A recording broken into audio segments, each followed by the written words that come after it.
No, obviously, Roy, thank you and welcome, obviously, to the Dutton Morgan Sports and Mental Health podcast. It's fantastic to have you on. It's just, for me, it's just nice and relaxing just to hear a bit about you. And, you know, we spoke the other day and a bit about what you're doing at the moment, and anything that comes up we can chat about. I know you're playing at, for Dungannon at the moment, but before that you was at Minewell FC, wasn't you?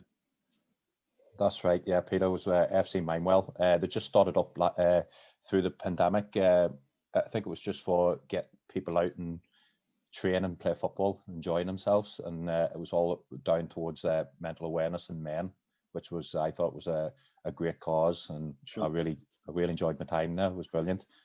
So it was good. Nice to get out and play football again. I was out of the game for nearly 2 years, which was a long time. Right. What was it? Is that injury or just choice or? Injury at the start, because it ruptured my ACL, and I end up opening a goalkeeping school over in Northern Ireland where I'm living, and I'm the type of guy, when I do something I give 100%. So I decided not to come back and play. I just wanted to try and help the young keepers over here as much as I could. Any good up and coming keepers you got there?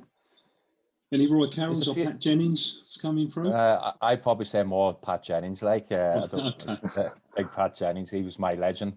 But for me personally, these young keepers, it takes time. Goalkeepers, they have to learn the whole way through the career, and I'm just trying to give them a helping hand. There's a few good keepers over here, just getting the opportunity for them, and things are difficult from last season because of this pandemic, and all I'm trying to do is keep them mentally prepared in the right way. It's very difficult because we're not coaching. My goalkeeping school's been closed down now for nearly coming up to 2 months, and it's closed down again until the 1st of April. Hopefully we'll be back out in the 1st of April, but you don't know when the light at the end of the tunnel is going to come at the moment. Sure, of course, it's a difficult time for a lot of people at the moment. But you're keeping some of your students going through Zoom calls and that. Is that right? Yeah, we're doing Zoom chats, and we're doing a Q&A on a Friday night here, and we're gonna do workouts. We've been doing workouts, trying to keep the heart rate up and keep them trying to taking over, and let them do their own exercises during the week as well. Just keep them positive and mentally prepared, like I said before. Yeah, sure. Right. Well, I think, look, I was just about to say, Adam, we've got the same here, haven't we? Because you play, Sonny plays, and now your season's both been cancelled. It's difficult, isn't it? Yeah, that's what I was going to say, Roy. I was thinking that, whereas now my season only got null and void last night, halfway through training. So it was really tough. But I've found is when I'm doing the coaching, I've always been a striker, but I didn't actually think I would get it. But a lot what I get now is, when you put a session on and you see a young fella gets it, young man or girl gets it, it really gives me like a sense of kind of, fulfillment really of like when I used to have a good game or stuff like that. Do you find a lot of that now? Do you think that helps you personally as well, seeing a young boy, girl take your session on board and then really like buy into it, and and they see it going well?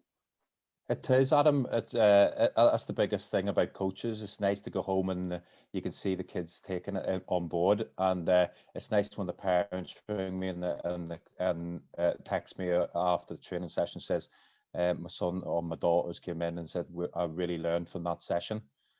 I don't say. A lot of parents come up to coach and say he came home, he's very tired, he worked really hard, but it's nicer when it says I've learned from that session. Yeah, and that's what I'm trying to do.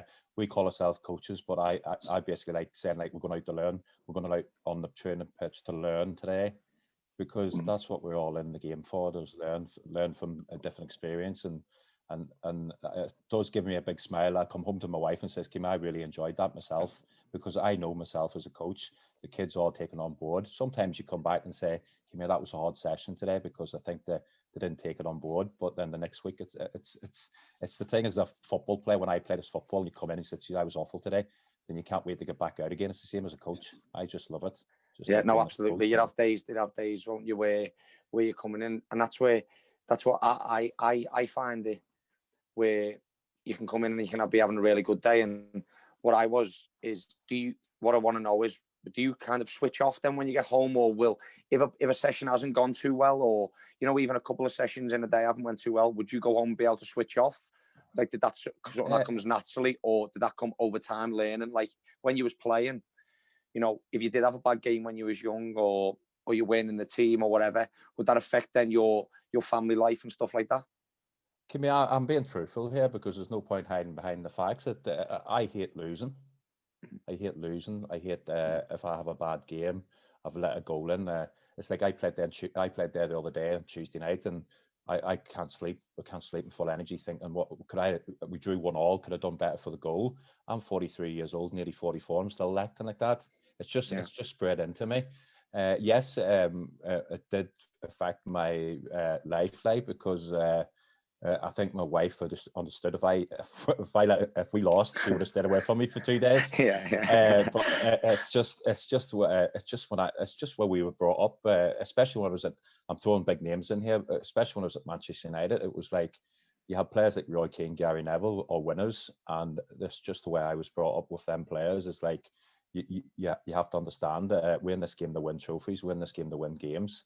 And I do understand in youth football, it's all about developing, but kids need to win games as well to get the confidence and believe in themselves. There's no point going in games losing 4-5-0. But okay, mate, you did well.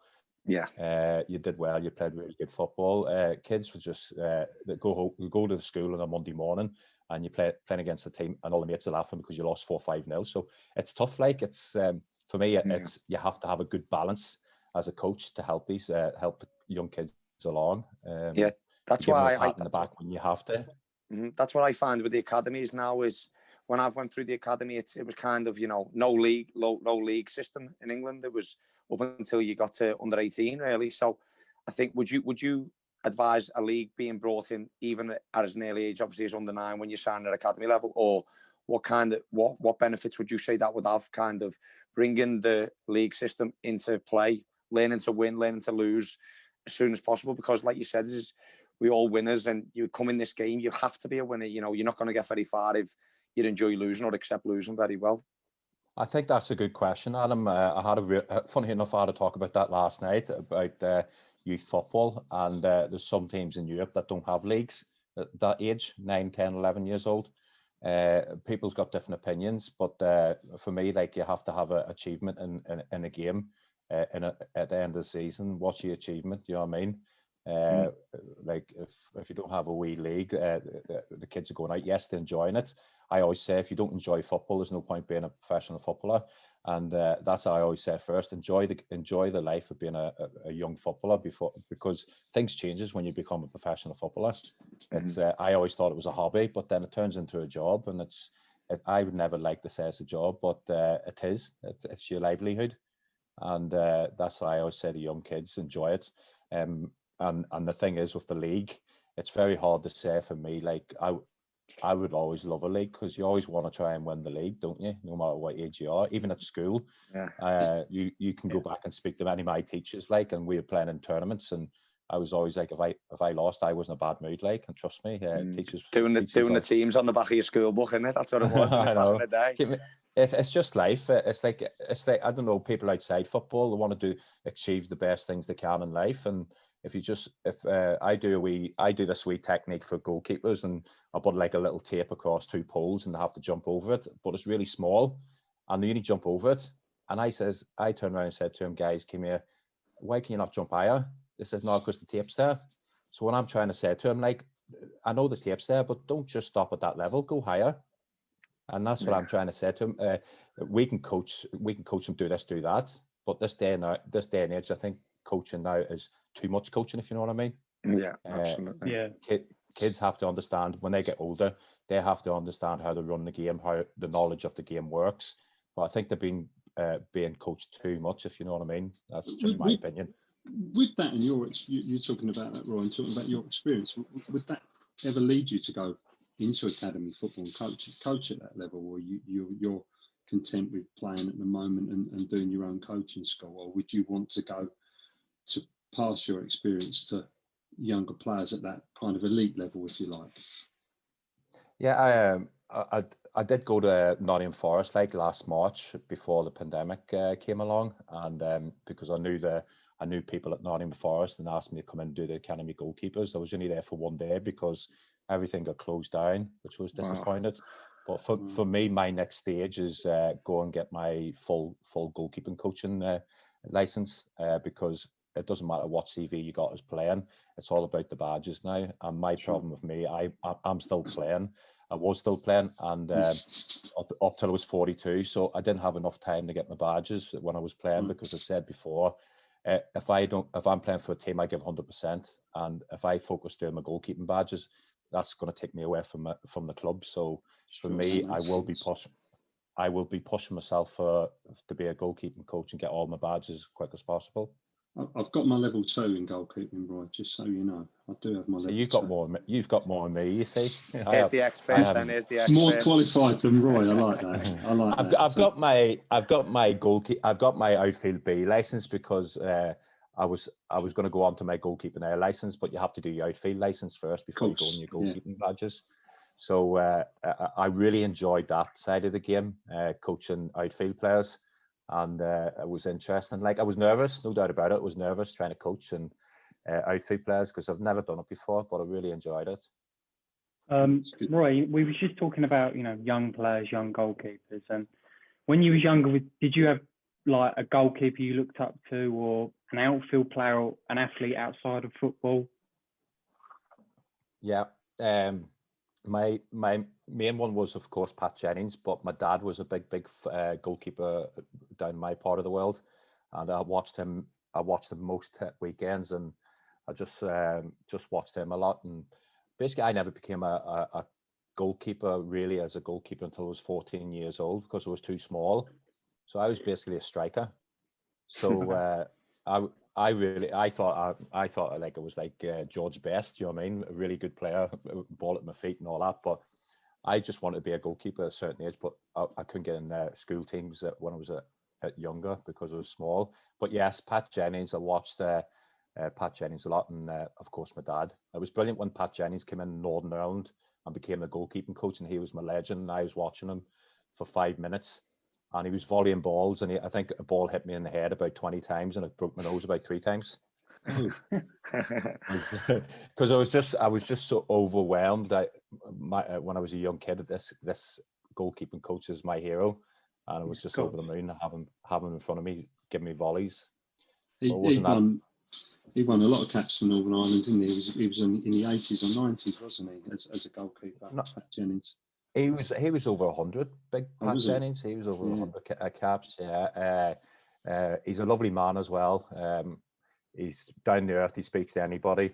I think he still does little things at Spurs at the moment. He still lives over there and helps out the Spurs.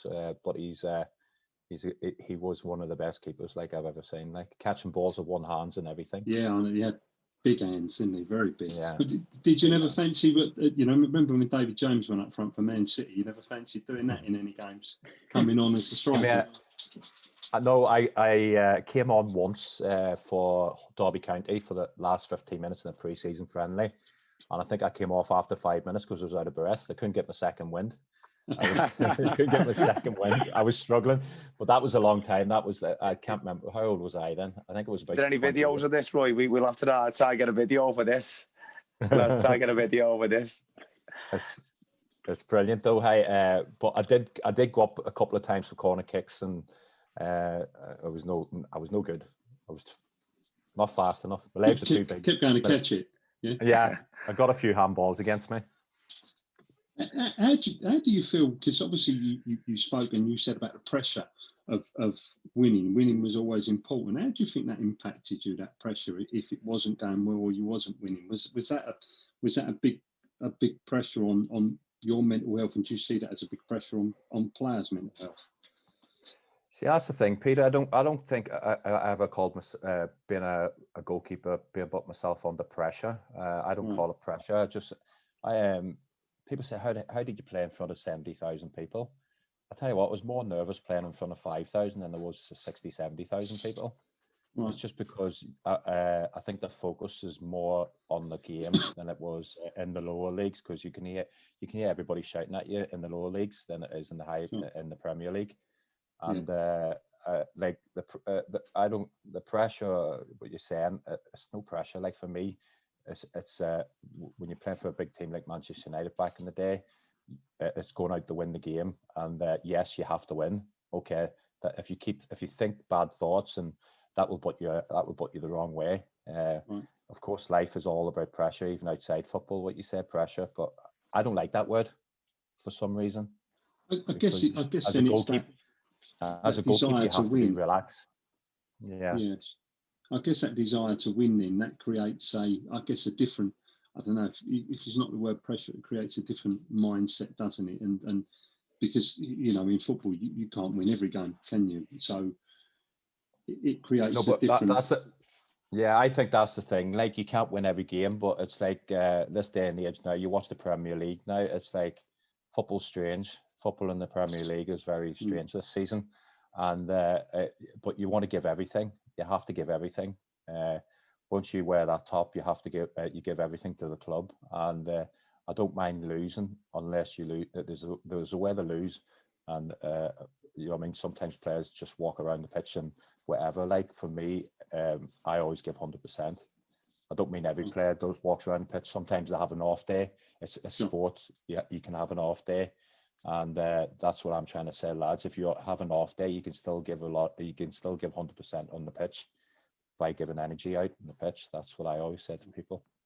I even had to say it myself, because I lost it myself. I fell out of love with football for a while because I was in a dark place. You know what I mean? It happens.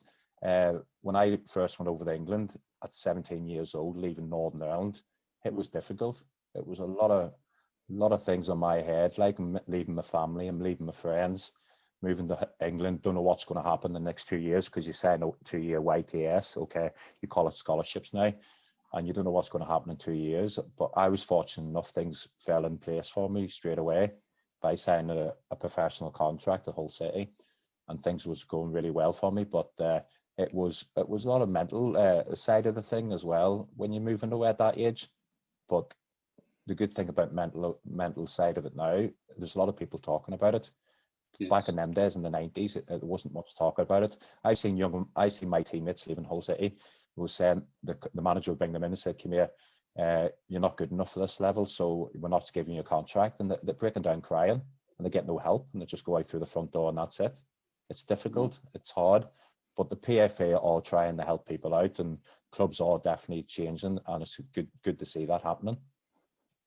Sure.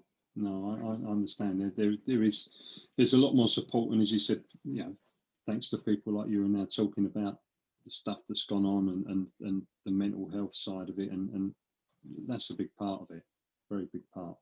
Roy, was it a big decision to move over to England, or was that always the goal when you was young?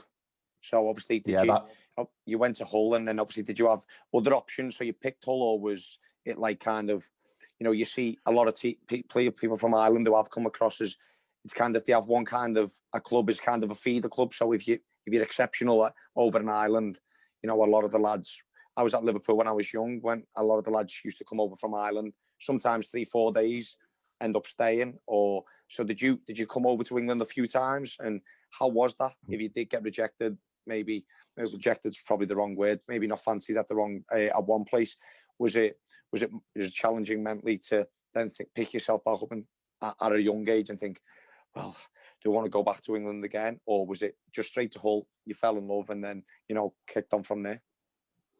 Yeah, see, when it's back in them days, see where I'm from. I don't know if you ever heard of it. A small place in Northern Ireland called Enniskillen.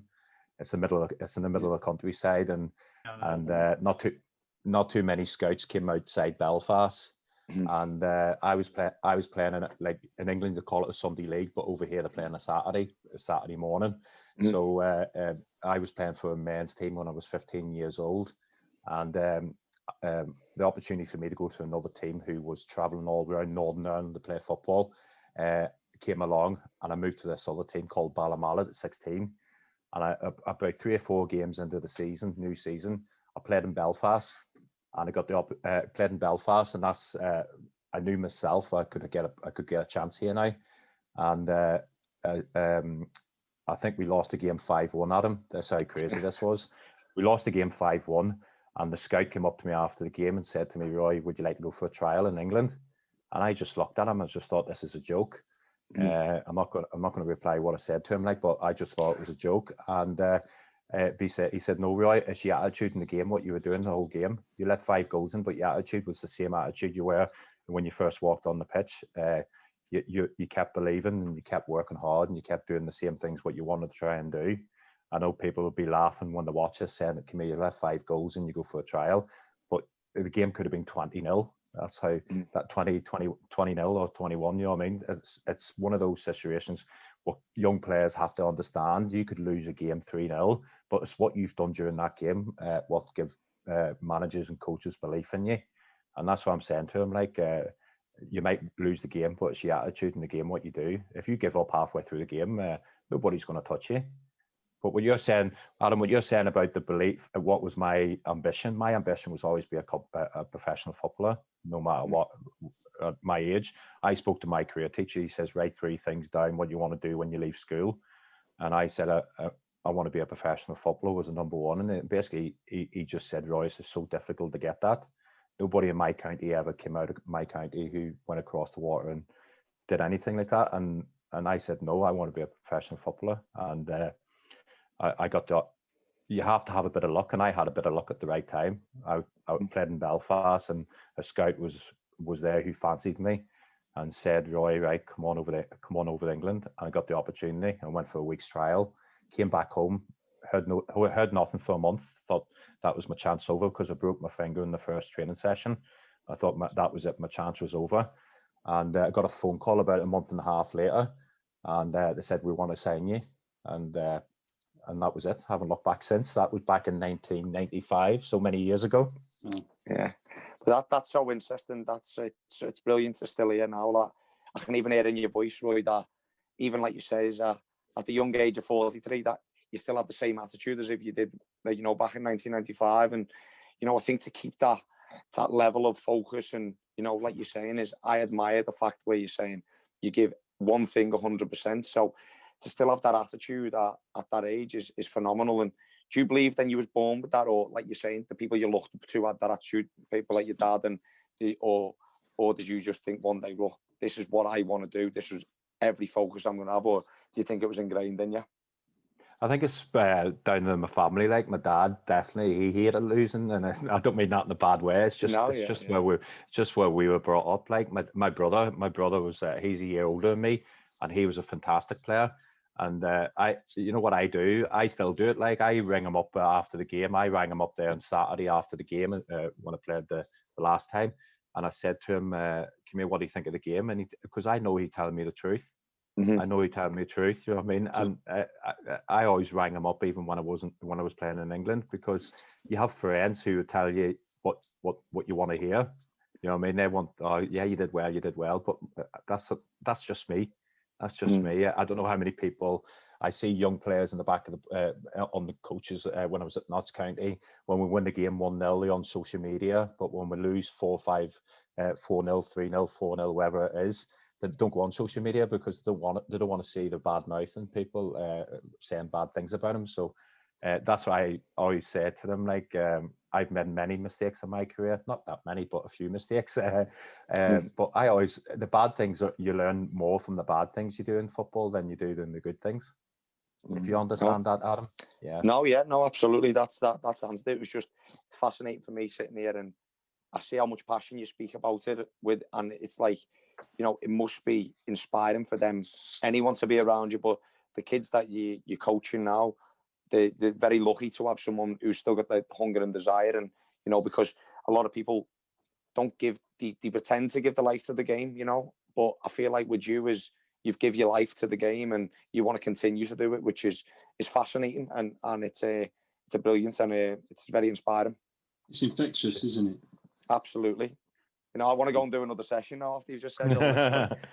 No, that's what I always say. It's in my blood, and my wife, she stuck by me because I went through a really bad time at West Ham, and she stuck by me, like, and she knows what I'm all about. I'll tell you a wee story. I don't think she'd be too pleased about this. Like, sure. Anyhow, we're supposed to get married, like, and I ended up getting called up to Northern Ireland, so I had to cancel the wedding. But she was happy. She was happy enough anyhow, because we're going to move to Manchester United next season. Yeah. So she had a better wedding. Whereabouts was you living when you was over at West Ham? I live probably 15 minutes from there now. That's where I am now. I'm in Buckhurst still. No way. I was in. I first of all lived in Chigwell. I rented a house in Chigwell. So how many times have you been to Sheesh a few times? Then have you, Roy? I have, mate. I have. And then I moved to Dayton Boyce. I bought a house in Dayton Boyce. Yeah. Nice. I loved. I did love it down there, but as I said before, like, I think everybody knew what I went through at West Ham because I've done so many chats about it. Like, but I had a bad injury and it just set me back for a long, long time. That's what I was saying about passion of training every day and playing football every day. But I learned from that injury, you have to have something outside football as well, because if you get an injury, it's very difficult to ring your mates up and say all they talk about is football. So for me, I never had anything outside football at the time. So I was in a bad way.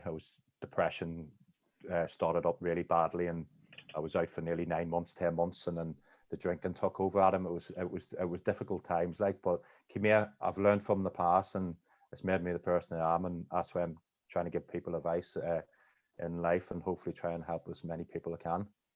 That's brilliant. Well, yeah, thank you, mate. It's brilliant. That was that period. Funny enough, there's some real connections here. That period when you was at West Ham, I think Sonny went to the same school as your children, which is, I think, the reason why my wife knows Kerry. And also something else, Adam was on trial at Notts County same time you was there.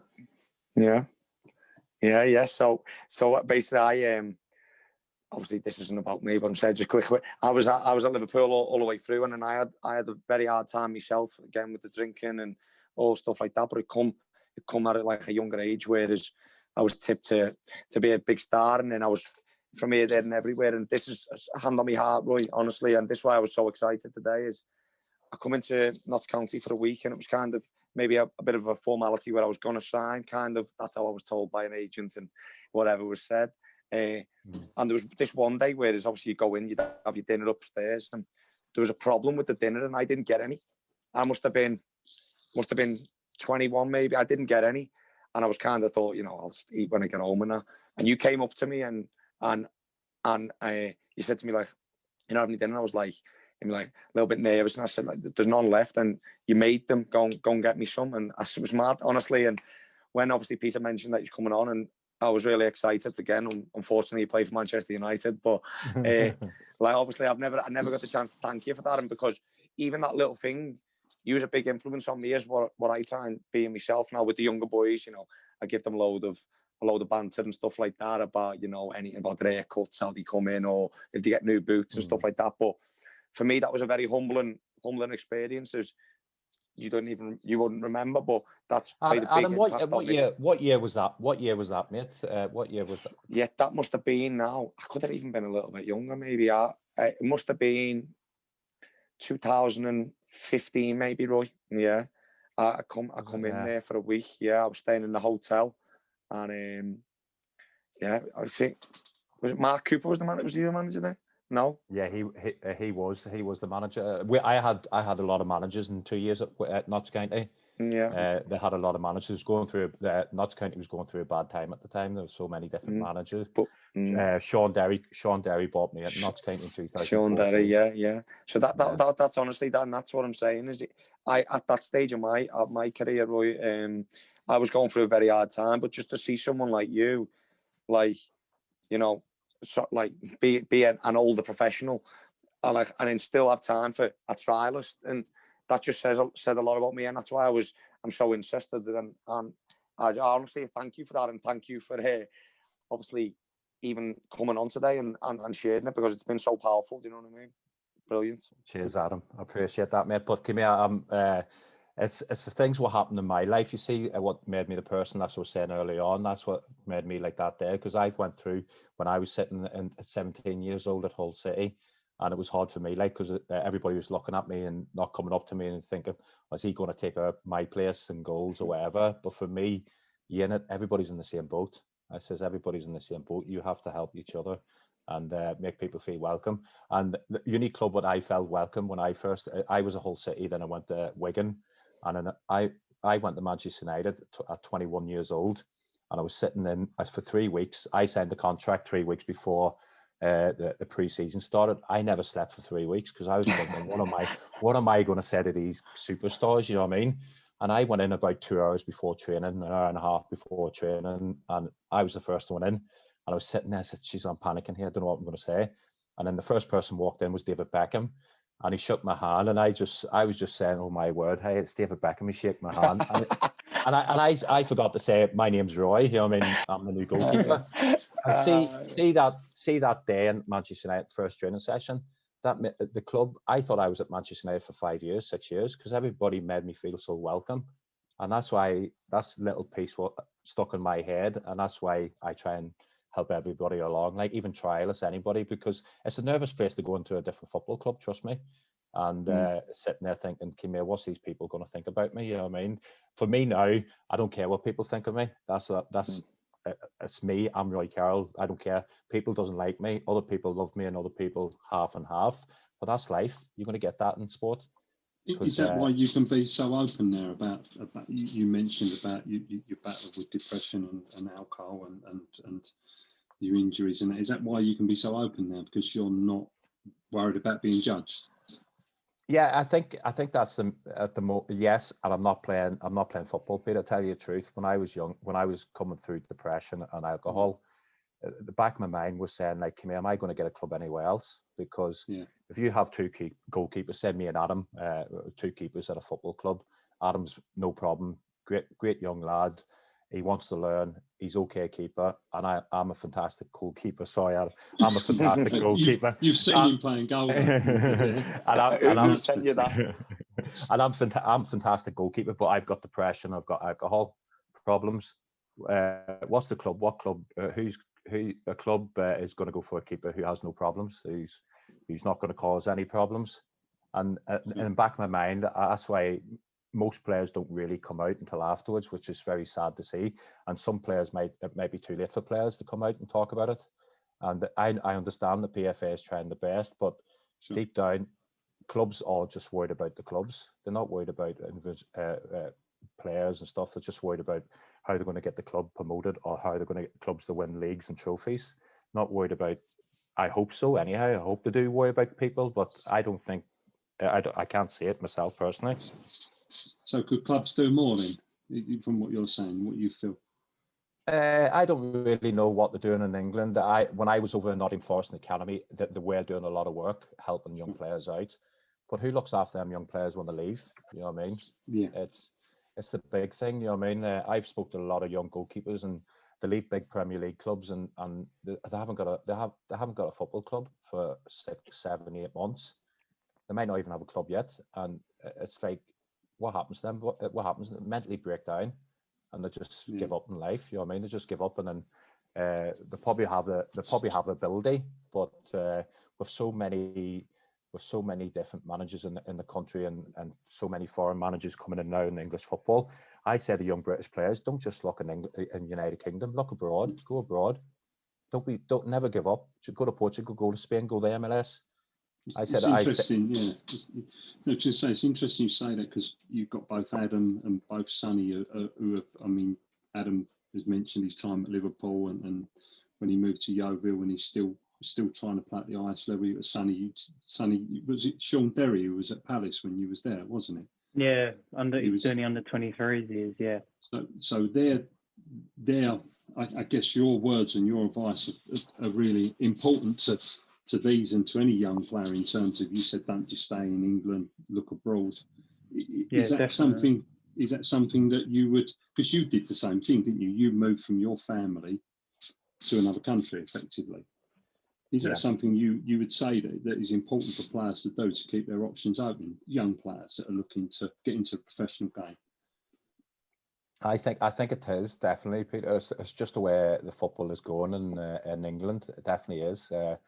it's one of those situations. But if you are married and you have family, I definitely advise you to take the family with you, because when I moved to Denmark for a year and a half, it was very, very difficult without the kids and the missus. I was away from the family for nearly 4.5 years, which was it was hard work. I missed my family, missed the kids and my wife, and it was hard, and it did work. It did play in my head at the time.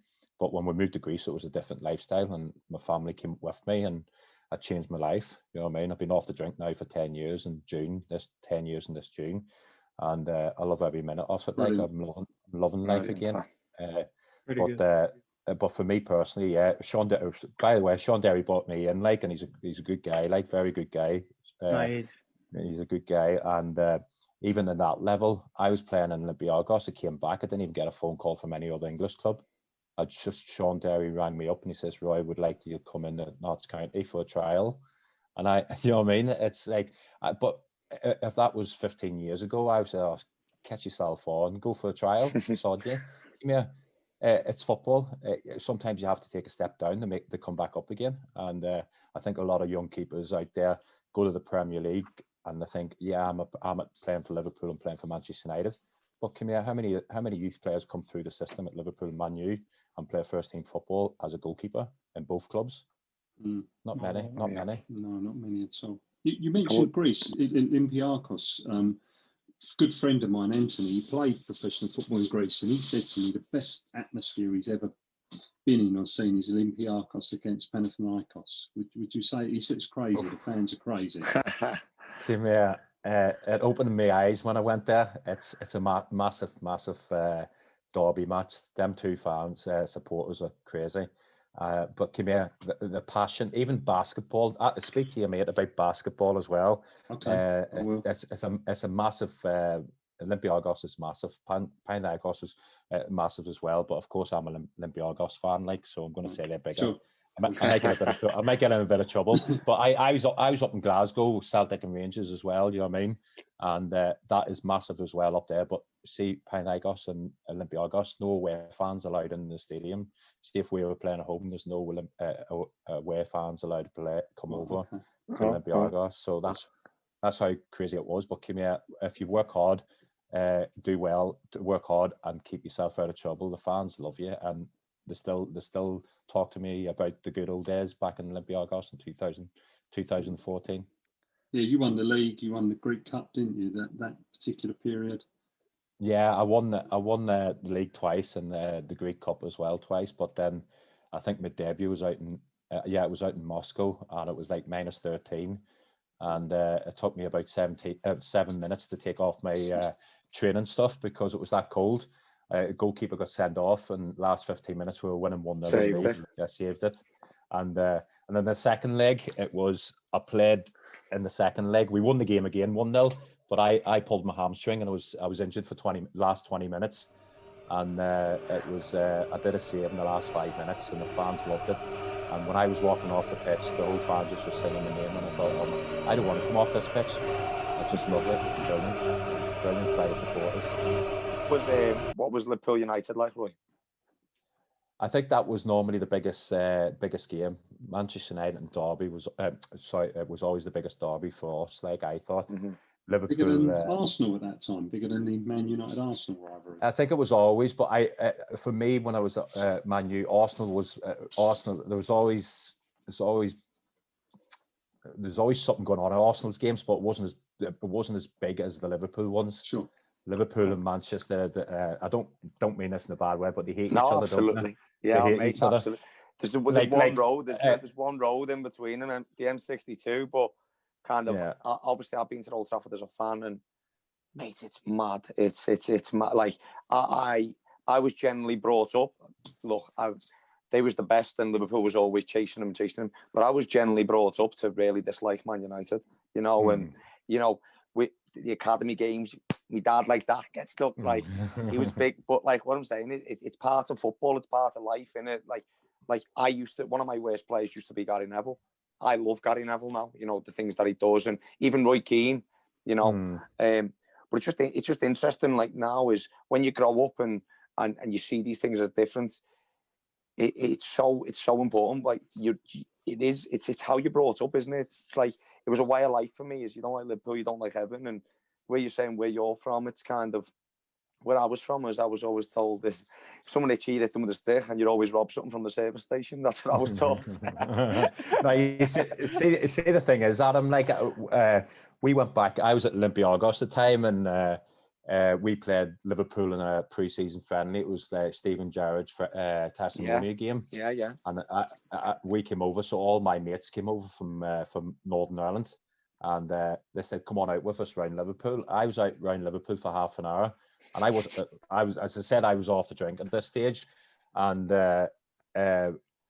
I knew something was going to happen because all Liverpool could see Liverpool fans come around the corner, and they seen me. They said, "Carroll, what are you doing here?" and all that. And I said to my big brother's like 6'8", you know what I mean, like a tank. And I just thought, no, come here, I don't want to cause any problems. I'll leave these boys alone, leave my mates alone, let them go out and have a good time. I'll go back to the hotel. And that's what it was like. At Liverpool, you know what I mean? I go out Manchester, it's no problem.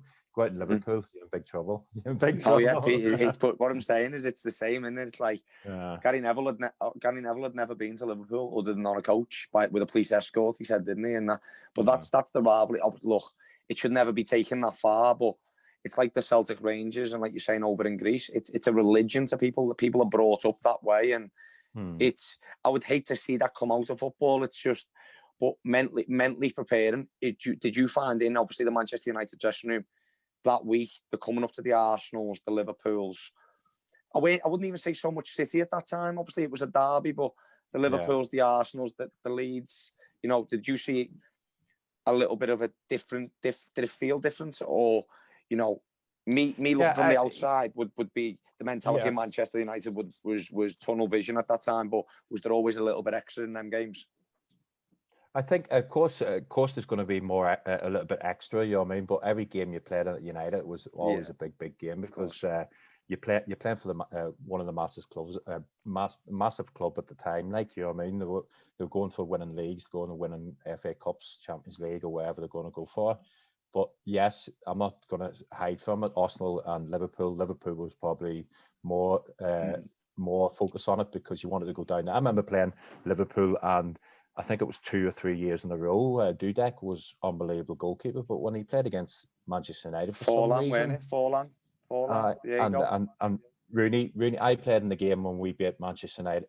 When we beat Liverpool 1-0, and he made a mistake. Rooney scored the goal, and is that when he picked up the mobile phone? Was it when someone threw a phone at him? Yeah, that game. So, yeah, that was me dad. Football, you see, and that was me dad. Too much. Was that your dad? No, I'm joking.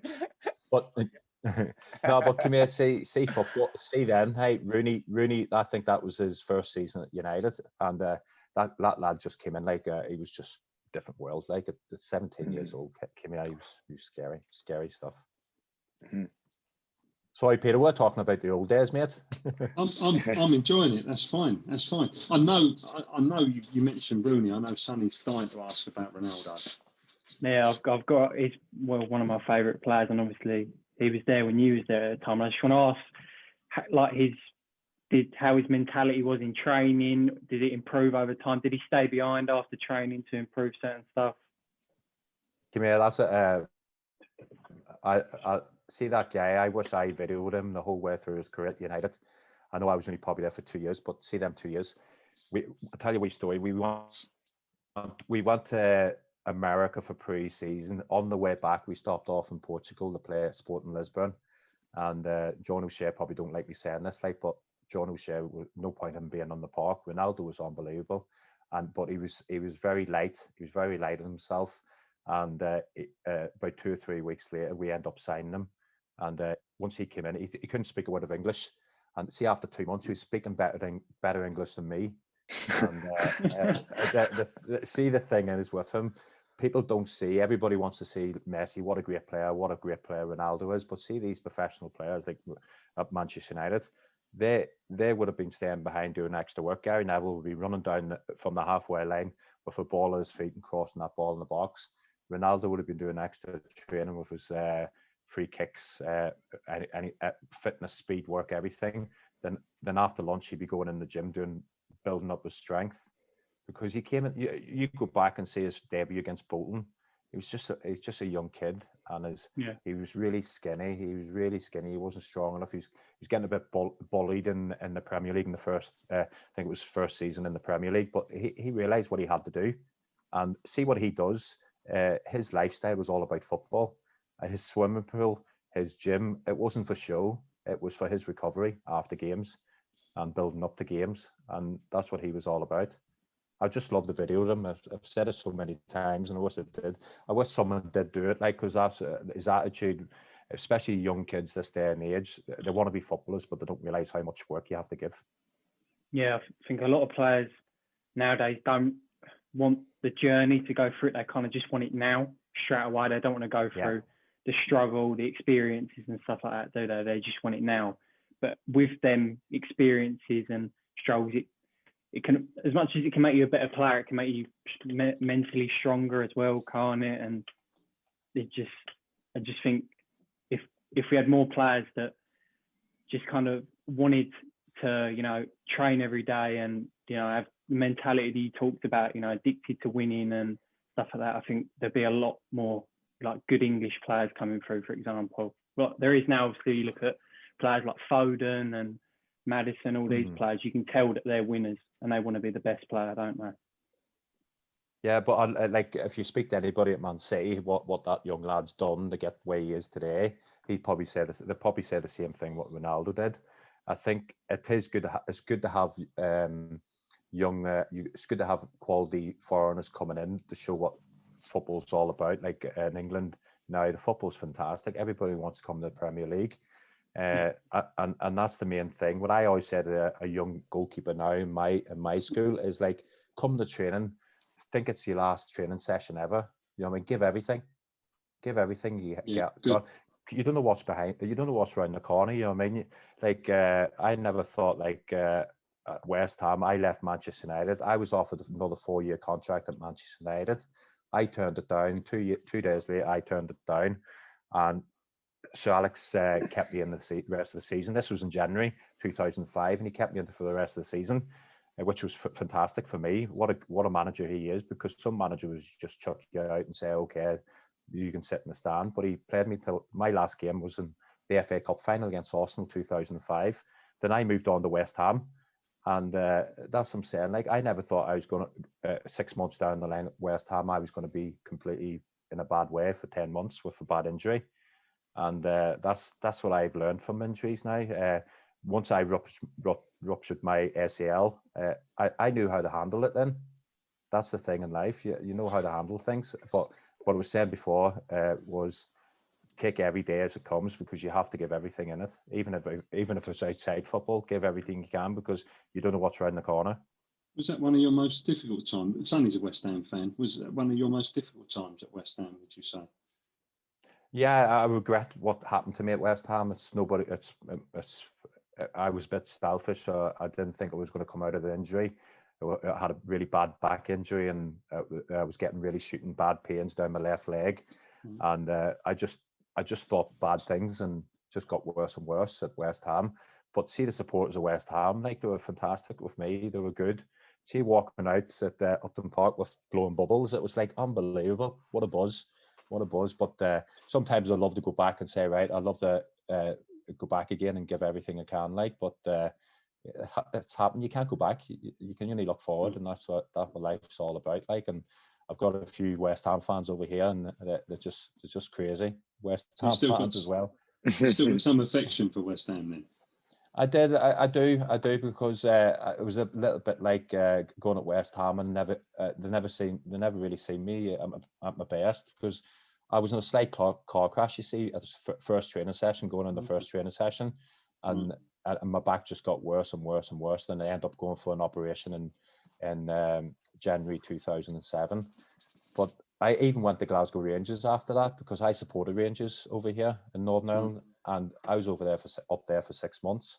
And now I look back and say, geez, my career was bad for nearly 3.5 years, 4 years, because I was going to clubs. Like, it was like, I don't know, I moved to Derby County after that, and then I moved to Denmark. Then I was out of the game for nearly a year, because I was just drinking that heavily for nearly a year. I was basically drinking every day for my last year of drinking, and I woke up in Canary Wharf and said, looked in the mirror, and I didn't even know who I was. And something clicked in my head and said to myself, come here, I need to sort myself out because I've lost my family, I've lost the football, and I'm going to lose my life if I don't sort myself out. And I was quite lucky. I got a phone call a couple of months later from a Greek agent looking for me to go to Greece. I went to a place called Offi, a little club in Crete. I didn't even know where Crete was at the time. That's how crazy it was. Mm. But that's what I'm saying. Like I got another bit of luck, you see, from that agent, got me the chance. But there's people out there who don't get them luck, and how can we help them people? That's what it's all about. How can we help them people? There's people in Northern Ireland. When I came home, the suicide rates in Northern Ireland is unbelievable. I couldn't believe how serious it was. And some of these people can't just get a phone call and say, come here, you're going to move to a different country. So what way can we help these young people and even adults to help them out mentally in the right way? It's quite a powerful thing you're saying there about how you looked in the mirror and didn't even recognise yourself. No, I didn't even recognise myself. Like I think it was about 2.5 years ago, maybe 3 years ago. I was in rehab when I was at West Ham. I don't know if you ever read it in the paper when I disappeared and put myself in rehab, but I didn't put myself in the rehab. I didn't think there was anything wrong with me at the time. Right. I just thought, I'm just going to rehab just for my wife and my agent, because they're saying I'm this and that. But in my own head, I thought there was nothing wrong with me until about 2.5, 3 years later, and that's when it hit me. And for me, I didn't look for any help. I had to do it myself, because I said, right, I have to be mentally strong here and stop it. It's not just for me, it's for my wife and my kids. But you can't look after your wife and kids if there's something wrong with you. And the first person you have to look after is yourself, and then you can look after people around you if you're okay. If you're not okay, how can you look after other people? Sure. I hope you don't mind me saying that Kerry, your wife Kerry, mentioned to my wife how proud she is of you. So that's just something that she said, how proud she is of what you've done and what you're achieving. So I just wanted to say that. But it was quite important to say it. I've got a lump in my throat now, Peter. I have put her through a lot of pain. Amazing, right? It's amazing, mate. But come here, it's people's been through it, like, you know what I mean, and people's hide from it, and unfortunately for them, poor people never got the help, you know what I mean, what they should get, and some people it's too late for them. But I was someone's up above looking down at me and helped me along, and that's what life's all about, as I said before. It's and when you have people like my wife and my kids, and I've still got them, that's the main thing. Sure, that's good. No, it's nice to hear. It's nice to hear. It's nice to hear you got through it and you're getting through it. That's good. Amazing, mate. Cheers. Go on ahead. Sorry, lads. No, that's okay. No, I just gone. Sonny, you was going to say something. Yeah, I was going to mention about Euro 2016 because you was part of the squad. Was you part of the squad then? Yeah, I that's another. Geez, I've had some injuries. Like, I didn't realise how bad I was. I started the campaign for the Euros 2016, played the first 5 games. And it was a strange story, because when I was living in Greece for 2 years, every 2 years, I think it was 2 years, the same time in June, for some reason, I was getting stomach pains.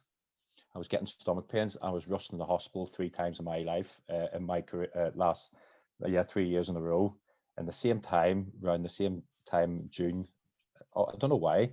And then the 3rd year, I think we had Romania, and 2 days before the Romania game, I got rushed in the hospital again with my stomach. Then I found out what the problem was. When I had injuries, I used to take a lot of Voltarols to help the injury. And I was taking them like sweets, and it burned a hole in my intestine, in my stomach. Wow. And it was letting acid out around my stomach, and it was blowing I had like a little pot belly, and it was just all around my stomach, and it was killing me. And I found out, but they done an X-ray, they done a scan, and it's closed up. But every time I kept taking Voltarol, it would open up again. So I've never touched Voltarol anymore, and I just naturally get get my injuries over naturally because I couldn't take any tablets because that's what it was. And that was, when was that? 2006. That was 2015, and I haven't had any problems since. So it was all the Voltarol tablets I was taking, which was very bad, and that's what a lot of players take, and they have to be very careful. Mm-hmm. What is Voltarol? What does that do? It just helps you. It's swellings and stuff in your knees and your joints and helps all that kind of. I'm not really a physio. It's a painkiller as well, isn't it? It's, it's like a painkiller. Reduces a painkiller. If you look, so Sonny mentioned the Euros, which was massive for Northern Ireland to qualify. You've won the Premier League, the FA Cup, the Greek League. You've won the Greek Cup. I think you was even goalkeeper of the year at some point in Denmark or something like that, wasn't you? What's the biggest? And you played over 600 games. So I've done a bit of research, of course. What's the biggest out of all of this, or is it something more simple than that in terms of football? No, I know that this is probably going to sound daft, but being a professional footballer, when I signed that first contract, I would never got all this if I wasn't a professional footballer. So my biggest enjoyment, my biggest achievement was becoming a professional footballer at Hull City at 17 years old. Okay, brilliant. And yes, can you, all this. Go on, sorry, Sonny, I've jumped in. No, sorry. I know you made your debut for Northern Ireland at, was it 19? Is that right? What was that like as a feeling? Because being in a changing room with all these players, making your debut and stuff like that must have been a pretty good feeling. It was. But see, the thing about Northern Ireland, I was in the Northern Ireland squad. I don't know. I thought I was going to make my debut the summer before, because the goalkeeper in them days, we used to have 2 goalkeepers only, and I was the number 2 keeper, and the number 1 keeper got injured, and I think it was the day before they brought another goalkeeper in, and I didn't play, but I knew all the players anyhow. You see, because I was in the squad for nearly a year and a half. And fortunate enough, I knew them all anyhow. So it was my debut for Northern Ireland, I was over the moon as well. It was fantastic, but it wasn't no nerves because the players really made me feel welcome at playing. And it was out in Thailand as well, so there wasn't many Northern Ireland fans out there, so it wasn't too bad. It wasn't too bad. I don't know if you know, you got the record of the 3rd all-time clean sheets for Northern Ireland. Don't you know that? Yeah, no, I never knew that. That. Yeah, so you got Pat Jennings. Who's second? Is it Mark Walters? Is that right? Can't remember who's second. Mike Taylor. No. It might be Mike Taylor. Yeah, and then it's you. Not too many people know this, but first 50 games for Manchester United, I think I'm the 4th or 3rd keeper. I've 24 clean sheets out of 50 games. Wow, brilliant. Or 26 clean sheets out of 50 games. Sorry, I think that's it. Was John Alexander? I was going to say, was John Alexander there when you was there? No, I don't know. No, not the club secretary. John wasn't there then. Roy, yeah. What's that? Go on. Sorry. What was this? Let me just quickly ask. What we're talking about, Man United. What was the goal? The goal that never stood. Ghost. What goal? What goal are you on about? Yeah. It's never a goal. No, but like, that's the thing. Like, it's I still have that video, like, and I show it to my goalkeepers to say what did I do wrong, and be fair, like, it's concentration. Just waiting. I took my eye off the ball until it took my eye off the ball, and I was trying to throw it out to Gary Neville. But Adam, what did I do afterwards? I know. Reacted quick. I reacted a little bit slow because we went over the line, didn't it? Do you know what I mean? But end of the day, like, end of the day, it was a clean sheet, wasn't it? It was a clean sheet. I said this many times. I apologise to the Spurs fans, but after that game, I moved to West Ham in the summer, and I moved to Chigwell, and I didn't realise Spurs training ground. Yeah, it's in Chigwell, isn't it? Just down the road. That's it. It's moved now. It's moved now, but yeah. So where was we? Sorry, I know this is going off proper Chigwell, but so was you like by the parade, by Chigwell Parade near there? Just like where all the barbers is and all.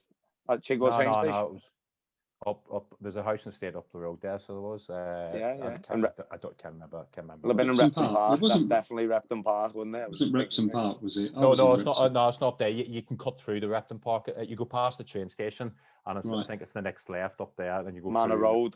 Yeah, Manor Road, yeah. Manor I think Road. that's the one. Yeah, I know that. Yeah. I was in Wrexham Park for a while as well. That's where Creswell lived. Creswell lived there for a while. He's from my area. James Collins lived up there, big James Collins. Yeah, he lived opposite. He lived opposite me in the little square. Yeah, I see him a lot. Small world, innit? Small world, and that's what I'm saying. When all this is over, Roy, as well, I'm gonna come and watch the mighty Dungannon anyway, because my good friend is Keelan McAleer. Is he? Aye. Yeah. So I played with him at Sligo.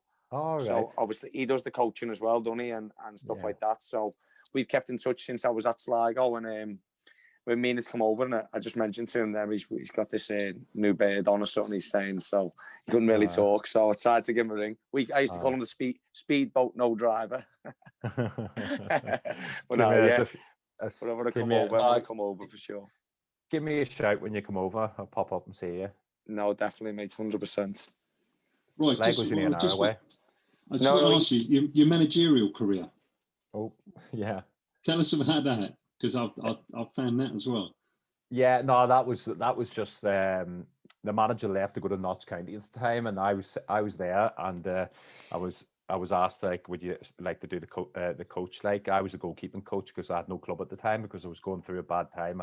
Like I said before, I was going through a bad time, and I was at Brentford, and end up they said I was the manager for the day, and we won the cup. I forgot what's the name of the cup, Peter? There, what was it? Have you got it? The Arts. Was it the Arts Cup or something like that? Yeah, Senior Cup, isn't it?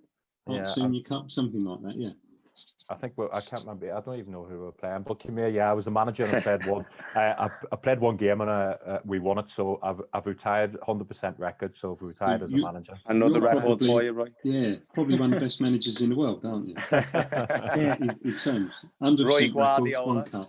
It's crazy though. Football, like, you know, it takes you around different places, like, and it opens your eyes, and you've done things in life and you never thought you were going to do. Like, I never thought I'd be playing in Greece when I was like, when I was 15, 16 years old, and I ended up playing in Greece, and I've got really good friends out there. So I've met a lot of good friends in the game as well.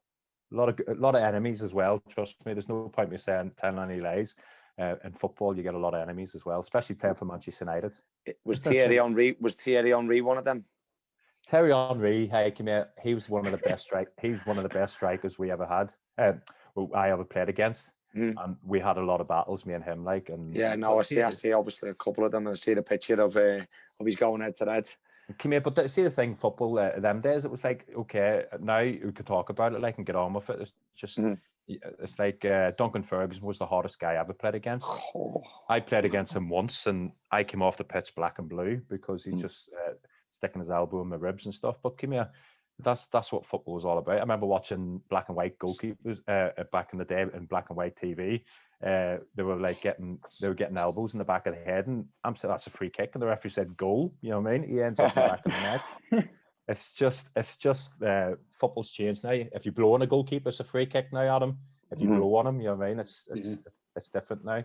But what I was going to say, I just love it, lads. Trust me. You don't realise how much I love this game. I can tell. 100%. You can tell. 100%. Right. Who's the best player you played with and against? Who would that be?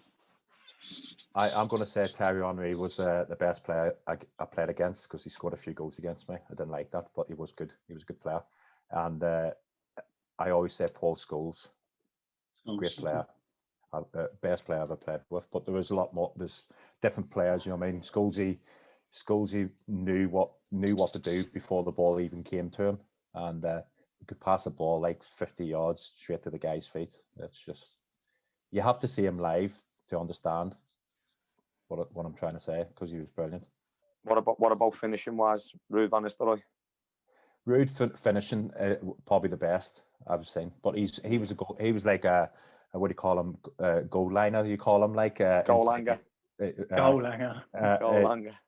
He's like he was always in the 18-yard box. Rooney was like, Rooney's a finishing as well was great. See when he's made his debut against Fenerbahce, I think it was, at Old Trafford, he scored a hat-trick, like, yeah, scary stuff. I played with a lot of good players, but Paul Scholes stuck out the most. Like, he was just you listen to anybody, all the big name players, they always mention Paul Scholes because he was just that type of player. Slightly just behind Gerrard. That's where he was. Slightly just behind Oh, Gerrard. I thought you said slipped, Jared. I think you said. Hey, no, Roy. Right, how long have we done here now? Come here. Listen. I love Steven Gerrard. He's joking, a Glasgow. I know. He's a Glasgow Rangers manager, and I love that. He's about to bring it back, and he stopped the 10 in a row. I was going to get my medal out and show him one, but he hasn't got the Premier League medal, so I better leave that alone. Hey, please show us one. I want to see one as well. No, that's brilliant, boy. I'm just joking, mate. It's all love. No. It's a bit of fun, isn't it? Absolutely. No, it's brilliant. What time are you've got a session tonight, haven't you, Roy? What time have you got that? Yeah, it's I've got it in 25 minutes now here. 25 minutes. You're all right for a few more minutes? Or yeah, no problem. Yeah, no problem. Quarter past be okay for you, lads? Yeah, no, it's great. We appreciate you talking. It's just brilliant to hear you talk. Well, I've got to ask about Roy Keane. What was he like as a role model for you? Was he someone who was like really mentally strong, you say, and would be infectious on the other players around him, or was it just what you had to do? Did he just demand you had to be mentally strong as a player? I think when I first walked in at Man U, I realised what you had to be. I think a lot of players don't come to a club and they don't realise what it's all about.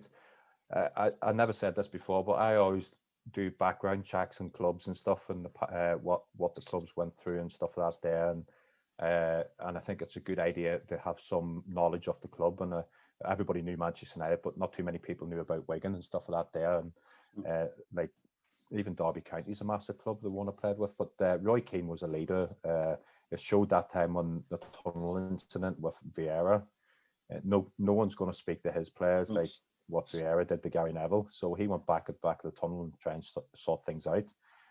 But that was through them all. That was through Gary Neville, Phil Neville, even Ryan Giggs. Ryan Giggs was quiet, but you could see he's still a winner on the park when he led and trained. Paul Scholes, another one.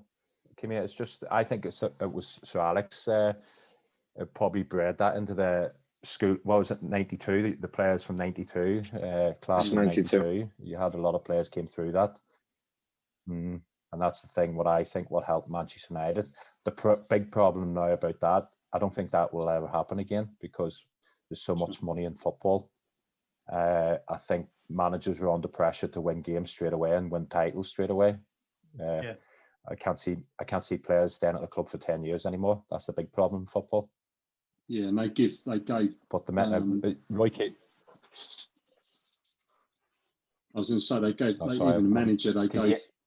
Yeah, sure. No, we can hear you now. So they even gave Sir Alex Ferguson quite a bit of time, didn't they, to develop the team and get it right. It wasn't an impatient overnight thing that a lot of managers are expected to do now and deliver. I think that's right. I think he got the opportunity. You see, I think he nearly got relegated one time. I think his first season at Manchester United, Sir Alex. Sure. But that because that's the situation in them days. Back in them days, they give managers a little bit more time. Same as Michael O'Neill in Northern Ireland. The first campaign he came in, I don't think we won a game in 8 games in international football. That's over two years of playing football in international football. Never won a game, and we thought like that's it. I think he's not going. But we could see what he was trying to do outside football. You know what I mean? Bring the players together, the training, the hotels, and good staff around him, and we could see it. We could see it happening behind the scenes, but what people want to see is what happens on the pitch, and that wasn't happening. But then if give him another 2-year contract, and them 2 years we end up qualifying for 2016. Northern Ireland qualified for a major tournament in 2016 was unbelievable. And you got through the group as well, didn't you?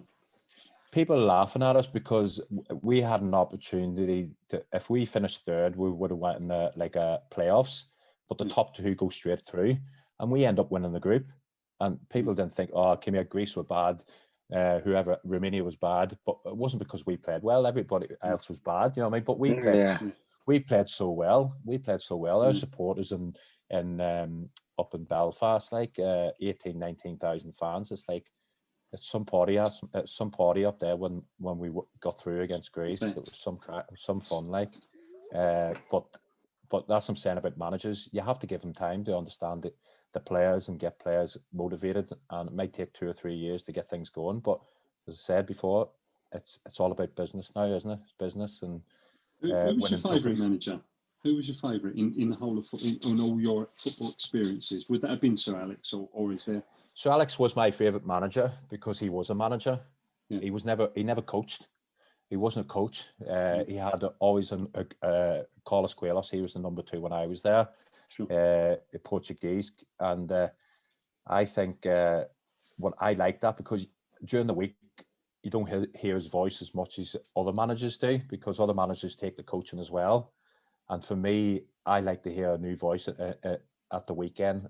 And so Alex used to come in and everybody kept quiet because you want to hear him talk. You want to hear what he has to say.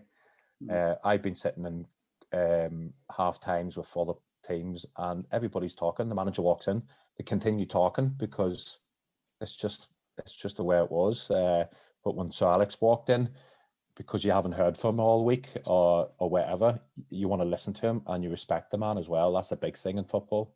If you respect your manager, the manager always respects the players, and you have to show respect back, and that's what we did at United, which was good.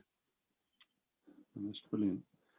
Look, I know you've got to go shortly. What, in terms of your experience and what you went through with some of the mental health stuff that you spoke to, what advice would you give any player, young player, not even young player, any player, if they are struggling? What would you say, just from your own experience?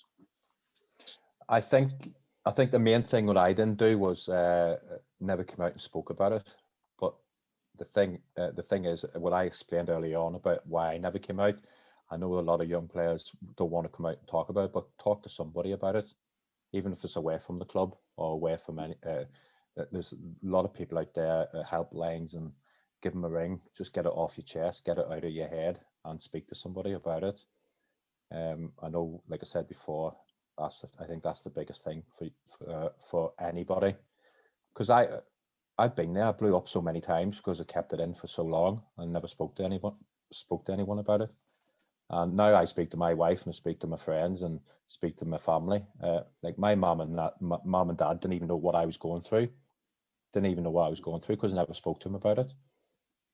And that's the thing. Always, it's okay to talk. That's brilliant. Brilliant, mate.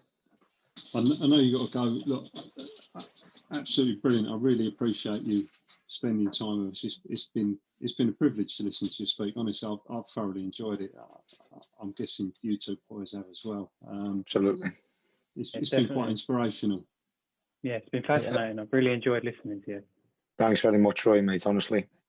Well, no, lads, come here. It's my pleasure, and it's just nice to get out there and give people an insight in my career. It's always up and down as a professional footballer. You probably get more downs than ups in the game. Trust me. It's a hard life to be a professional footballer, and enjoy the ups as much as you can. Brilliant, thank you. Enjoy your coaching session tonight as well. No, it's only a Q&A, so they're probably going to ask me. They're probably going to ask me about the Spurs goal, so don't worry. I looked at that and I watched that, but I always think I always see positives, and I just see your reaction, and that to me was the positive. Yeah, it's amazing that. But what I'm saying is, just for me, Roy, honestly, obviously, we had a little bit of a laughing joke, but for me, this has been absolutely fantastic, and I know for Sonny and Peter, it's been brilliant. But for me personally, I just want to thank you, even just for giving us an hour of your time. You didn't have to, and this has inspired me now to go and give my best coaching performances on the weekend, and it's really helped me a lot. I appreciate it a lot, mate. Adam, don't forget, let them learn themselves, all right, once in a while as well. Yeah, no, absolutely. Because I think there's too much. If you know what, there's too much coaching. No, absolutely. I completely agree. Good man. Time, mate. Thank you. Good man. Thanks, Roy. Take care. See you. Nice to see us all. All the best. See you soon, Roy. Thank Cheers, you. mate. Cheers. Thank you very much. Bye. Bye. Bye. Bye.